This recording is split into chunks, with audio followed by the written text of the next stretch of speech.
it comes from the heart. And it's just one of those things where we try and always build our relationships with people and try and help them on their way as well. Yeah. And it's hard to do if you don't have any love or care for your product. And that's the thing. It's all of our staff genuinely love what they do. So I do enjoy talking to our customers and getting to know them and helping them on their journey as to what they want. Hello and welcome to the Off-Grid Down Under podcast and video series.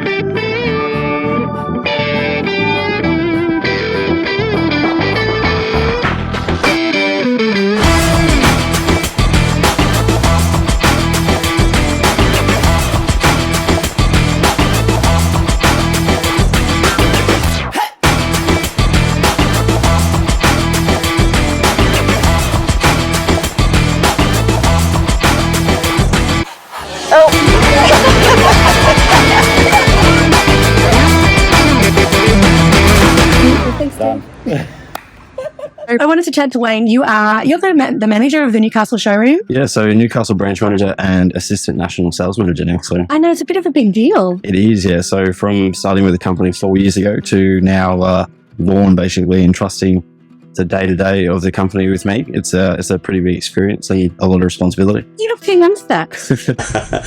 I'm only 35, but I have a wealth of experience behind me. So tell us a bit about that. So I grew up in Kakadu National Park, so grew up in the bush, always been very, very independent. Ran away and joined the Navy quite young as well, so ran away for 6 years when I was 18. And then I've always just travelled around. I've always been very, very transient, much to my family's annoyance is, I get sick of something and move on and move somewhere else. So, yeah. Yeah. But so you've got if you grew up in Kakadu, I mean, what's that like? That's not what somebody says often. It is strange. And you do get strange reactions, especially from our customers. They're talking about their experiences and where they want to go. Yeah. Take their caravans. And, to tell them that I grew up in Kakadu and spent the first, 17 years of my life there. How did you end up in Kakadu? Like, what were your folks doing? So my stepdad was a ranger and my mum was a chef. She worked at the Crocodile Resort in Jabiru, the big hotel that's shaped like a crocodile. Yeah. With my stepdad being a ranger, we moved all around the park. We actually lived up at Coburg for a little bit as well. Oh, wow. Up at Coburg Peninsula. Yeah. My mum worked out at Seven Spirits Bay Resort, which is it's pretty cool. All the staff there were all women because it's women's business country. Aboriginal culture. Yeah. So all of the staff out there were all women. And then we moved all around Kakadu itself. So lived down at Maruva, up at the East Alligator. Spent a little bit of time in Jabiru, but most of it was out at the outstation. So what's the weirdest thing you've ever seen up there? or what weirdest, wildest? Look, that you can say on here. There's always some cool experiences that I've had, like all their little secret waterfalls and stuff that the general public doesn't get to see. Going across Cales Crossing in the back of a Land Cruiser, just half a dozen kids sitting in the back because we wanted to go fishing with our dads. And the entirety of Cales Crossing is just covered in crocodiles because that's where they all sit waiting for the fish to come up and downstream. So. And then obviously fishermen fishing waist deep in water, and there's a saltwater crocodile 2 or 3 meters away. But oh my god, no. So your whole sense of safety. Yeah, look, I've always been a little bit blasé when it comes to stuff. I've got common sense when I need to, but it's But when you grow up like that, you're desensitized straight away. You very much so, yeah. But you've got that sense of crocodiles are the only animal in the world that actually terrify me because they follow you onto the land as well. So yeah, that's right. But always had a great sense of adventure, and I guess that's why I've always moved around, and that's why MDC is great because I get to travel around for work now all the time. So how did you end up? So you went from Kakadu, you went to the Navy, you were a chef in the Navy, is that right? Chef in the Navy, yeah. So you followed your mum's footsteps I there? did, yeah. So I followed in mum's footsteps. We have a long line of chefs in our family. Oh, do you have that? Yeah, my grandmother and grandfather were both chefs as well, and I'm led to believe that their parents were chefs as well. So So you broke the line. I did. I broke the line. And so, yeah, moved all around. I was living in Perth. And this is the background story of how I ended up with MDC. Cool. So I was living in Perth at the time. My partner and I, we broke up.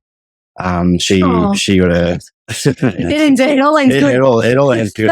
No, we're still friends.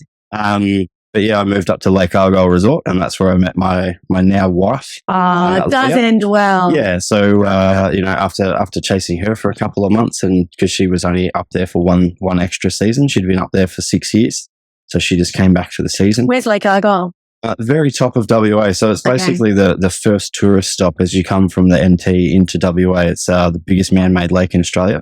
Oh, I've been there. Yeah, so it's got the big hydroelectric dam, so the Ord River Dam as well. So the Lake Argyle Dam is the hydroelectric that then feeds into the Ord River. Yeah. And the Ord River Dam's down near Kununurra.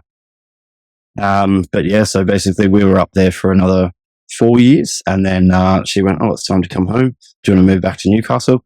And I'd spent a bit of time in Newcastle from when I lived in Sydney with the Navy, and so we moved back to Newcastle. I worked for this is a 3-month chapter of my life that I wish I could forget. I worked at Four-Wheel Drive Supercentre as a warehouse manager. Can we say why it was something you want to forget? Just back then, they were just very, very unorganised to work for, basically. That's so funny. And I was doing the job that they now fill with 4 staff. So that makes a lot of sense. Yeah. So what one person doing the job that they now require 4 people to do. Okay. And being that MDC was right next door, so MDC was there first in Heatherbrake. Yeah. And then Four-Wheel Drive Supercentre moved in. And the manager at the time, he came over for a chat and was like, "Hey, I'm looking for a salesperson. Do you want to come over?" Mm-hmm. So yeah, the rest is history, basically. So I started with MDC back in 2020, and now I'm still here. Yeah, not just still here, like kind of like really an instrumental part of the team and the management team. Yeah, and it's good because as I said before, like Vaughan has entrusted me with a lot. Obviously, the day-to-day sales stuff for not just my showroom but the nation as well, alongside with Kevin Little. Yeah, he's based out of Adelaide, obviously.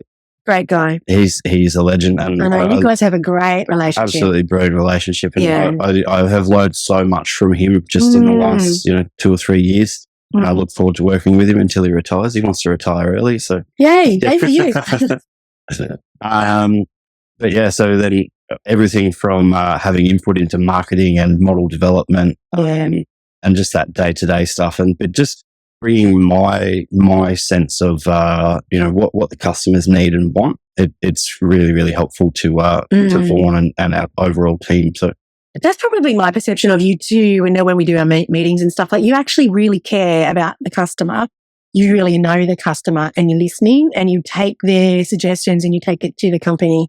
Yeah, and that is honestly one of my greatest assets. Like I think so. For someone that doesn't like people, like I get anxiety a lot. And you say that really well. I've been doing it for a long time. Someone in a major sales role. That's so funny. I do enjoy talking to our customers and getting to know them and helping them on their journey as to what they want from MDC.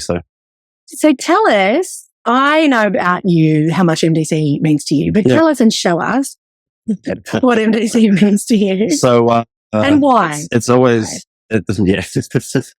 look, at MDC, it's basically a big family. Like my team, I've built a great team in Newcastle. Chris has been with me from the start. We now have Peter as well. Pete came over to us from one of our competitors. That's always a good sign when people come across. It is, yeah. And Pete's also got a military background, and I love hiring veterans. We do it in head office now. There's 3 or 4 veterans in our head office now as well.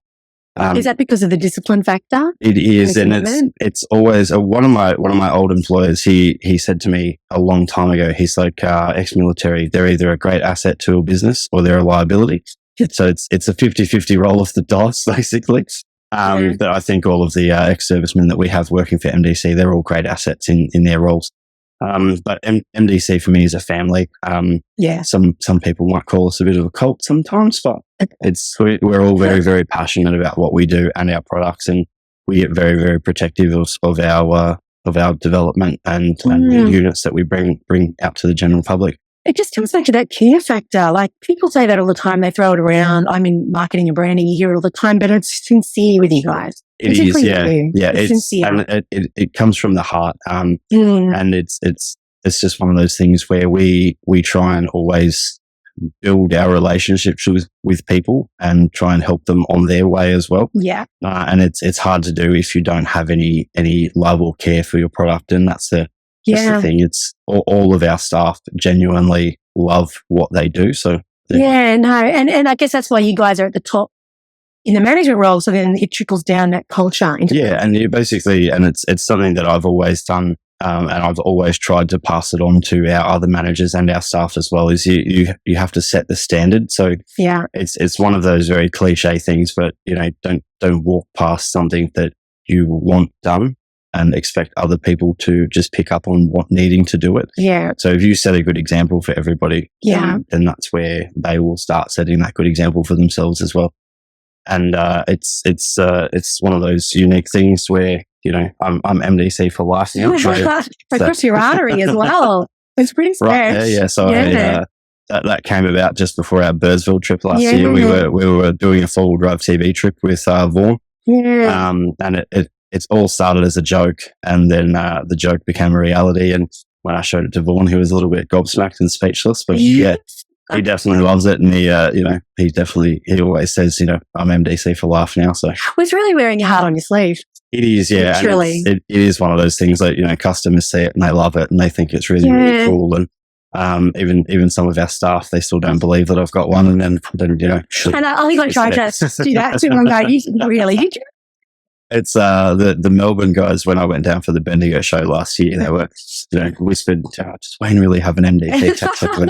And no one's going to ask you because you're a big man. Oh, yeah. And no one's going to hang shit on you. I heard that one of the managers from Victoria was actually asking Tim, and it was just within earshot. So I just I extended my arm out because I had my jacket, and my jacket was covering it, and the tattoo kind of showed up. And that's hilarious. Yeah, they were gobsmacked by that as well. They were like, that's really cool. I love that. And I've got to say, actually, I've experienced a lot of different companies through my business, and customers that we have too, and their owners group that we have, are equally as loyal and dedicated. There's a very interesting ethos that runs through the blood of this place. They are. Like we've got customers, Matt and Cheryl Short, that came to Birdsville with us. They're coming in today. I asked them to have a chat with you as well. Oh, fantastic. I love them. We have customers, and I was actually speaking to one of our other return customers yesterday, and they've come back to look at the new Mark III models that we've got. Yeah. So the bigger battery power, the AC Plus basically. So you can run everything off of your batteries through the bigger inverters. Yep, nice sales plug there, Wayne. Very classy. Yeah, I'll try. Well, none of our competitors can do what we do with our vans. So it's very, very unique in what James and his team have built in our vans as well. But I actually said to a customer yesterday, so Chris Aker, he and his wife came in, and basically they're looking at a new MDC. They need to sell their current MDC. But they said, nothing else compares. And I said, well, you've got your MDC blinders on. And that's what once you experience the MDC product, nothing else compares to what we actually do. So, and it's the team behind it as well. Like it's the after sales care. I think that's why people have that attachment with the MDC owners group. Plus we go away. We do these take-on trips, and the big Birdsville trip that you went on, I went on, we're going again this year. Like they get an opportunity to be part of the family and actually be involved if they want to be. Yeah, that was absolutely amazing. Like we were away for 3 weeks, and that's a huge commitment for for the company alone. Like we had staff out of their showrooms for 3 weeks. 10 staff. Yeah, so we had 10 staff, and I think there were about 16 customers that came with us for that entire adventure out into the desert. Yeah, that was awesome. But yeah, it just goes to show how loyal to the brand our customers are as well. And they're very, very committed to our product, and we take on board their thoughts and what they think we should change in our product as well. Yeah. And that's where we've ended up with the great units that we have today. So yeah. Speaking of units, Wayne, you're quite a big unit yourself. Thanks, Matt. Tell us, which caravan do you fit in? Because you just couldn't buy any old caravan, did you? So the guys like to say when I'm coming out of the Fort 9 and the 10 low profile, it's like a rhino giving birth. So I'm 6'5", like I am quite a big guy, but once you're inside those vans, they've got plenty of space for tall people. But the XT19 HRT that we're sitting in is definitely my favourite. I told Vaughan I wanted one the other day. He's like, you can borrow one. Yes. That's the other thing the company does too for the team is to say we get the camping experience. If anybody wants to borrow one and take one out, so they can actually speak from a first-hand experience about exactly what it's like, the opportunity is always there. Yeah, very much so. And we have staff. They literally they just have to email one of the senior managers, and we book them in so they can borrow one of our vans whenever they want. And it gives our staff that real world experience. So it's hard to sell something to a customer if you haven't actually experienced it yourself. It's the sincerity that I was talking about before. Yeah. If you've never been out, it's not sincere. It's not, no. And that's something, I know you spoke to Chris earlier. Chris has had a couple of our camper trailers. Yeah. He wants to buy a Fort 9 now as well. So, and he takes his teenage daughter out, which is so cool. Haley, I've known Haley for 4 years now, and she comes into the showroom and helps us out sometimes. So nice. We want the beds made and stuff. It's Haley's little chore for the day. So oh, that's so good. And your wife's been part of the styling of the Caravans. So she had a free day the other day, and we were needing all of our new styling stuff done for the van. So she went shopping for us. So it really is like, we bang on about it, but it really is quite the family affair. Like we get really involved. I know so many years ago when my late husband Steve Robson was working with the company, I used to tag along all the time. And I always used to joke, for a woman from the city, I knew way too much about chassis and thicknesses of steel and different grades. I just knew way too much, but it's the kind of thing that you get involved in. It is, yeah. And Leah's coming to Birdsville with us this year, so it's going to be really good. And she's done a couple of trips away with us as well, where she absolutely enjoys camping and loves adventure. Yeah, so it kind of helps that I work for a caravan company as well. So it's like a dream job. Tell us then, before we wrap up, once you've gifted, because you've travelled so much, what are some really unreal places for people to take these caravans to? Because these caravans can go anywhere. They can, yeah. So where are some of the more cooler, remoter spots that you know of that you think that's a great place to take a van? So basically, any of there's the top 2 trips that people do in Australia. So they either want to do Cape York or they want to do the Gib. Yeah. I've not spent much time up the Cape, but I lived in the Kimberley, so that's where the Gib River Road is. Yeah, so good. And so I've seen plenty of our caravans do that trip. I've done that one. Yeah. Steve and I did that, with the Brisbane to Broome trip. Brisbane to Birdsville to Broome. Brisbane to Birdsville to Broome. That's how it went. Cool. And it was amazing. The Gib River Road, so basically that's the pinnacle of off-road driving. I know the WA government's ruling it in the next couple of years. They're going to pave. They're going to pave the entirety of the Gib River Road. So pretty much from El Questro all the way through to Derby, it's going to be bitumised.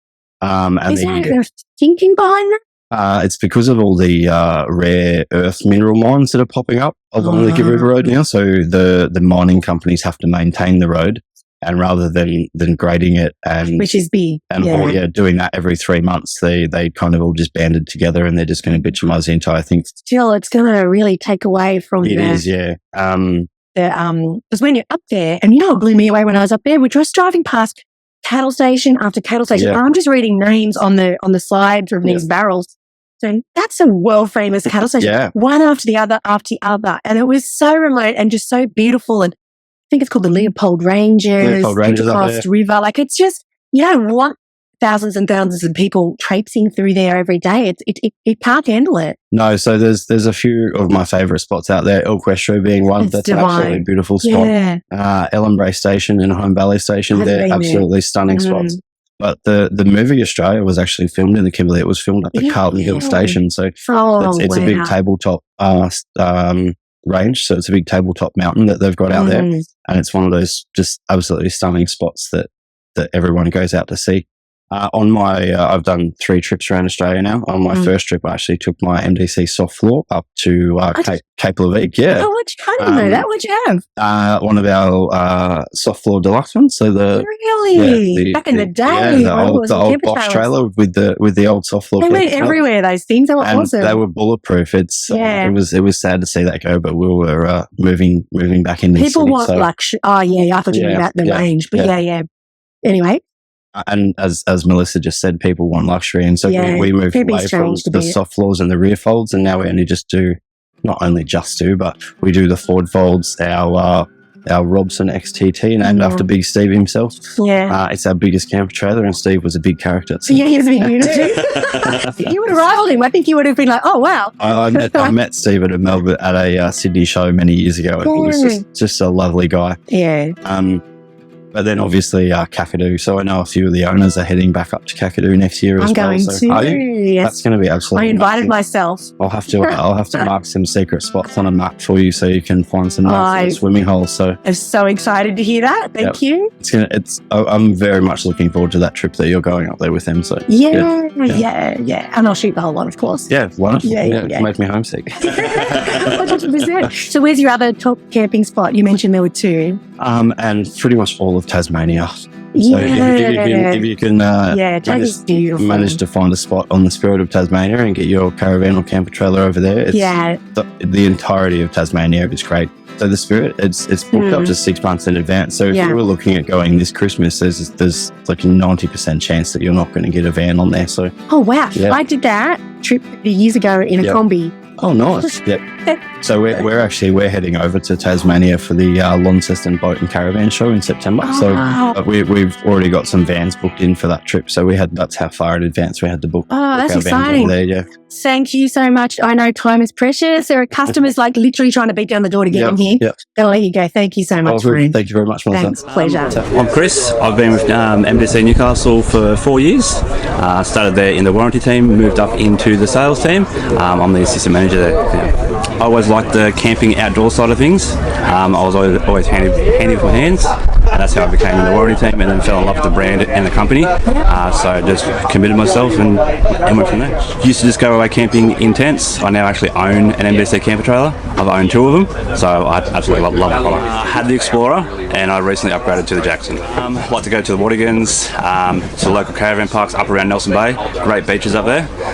Super kid friendly. I have a teenage daughter. Go away with her, and she takes her friends with us.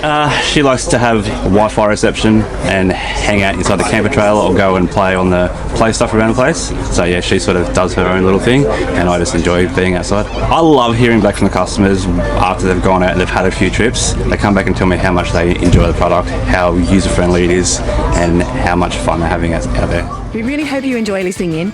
Be sure to follow MDC on all of our socials. And if you want to like and share and visit the MDC website to find more of our upcoming episodes, we'd really love that. See you off-grid and happy caravanning.